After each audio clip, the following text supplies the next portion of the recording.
Lauke labai fainai yra sportuoti su kolegom, su kolektyvu iš sporto. Mes visi kvėpuojam grynų orų, komunikuojam, nesėdim užsidarę viduj. Yra pilna erdvės, grynas oras tikrai malonesnis, kai sportuoji ir, nežinau, tiesiog kitaip jaučiasi nei salėj. Galima sportuoti visokiose aikštėse lauke, vystyti tiesiog savo sportinį intelektą, turbūt įvairias sporto šakas ir tiesiog leisti laiką su draugais. Tai yra grynas oras, saulė, nereikia sportuoti patalpose, kur, ta prasme, oras nėra toks švarus. Lauke jaučiasi ta tokia laisvė sportuojant. Jaučiame tą gryną orą ir skirtingai negu salėje nejaučiame to oro trūkumo. Mes jaučiamės žymiai laisvesnės, kai turime daug erdvės. Kai jautiesi laisvesnis, tu esi ir drąsesnis.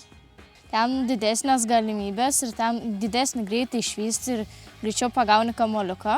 Daugiau oro yra, didesnė aikštė ir daugiau gali išlakstyti. Yra ir keli trūkumai. Nepatinka lietui žaisti. Todėl, nes yra grynas oras. Grynas oras, šaltas vėjas. Tai aš manau, visi turėtų tikrai sportuoti lauke dažniau.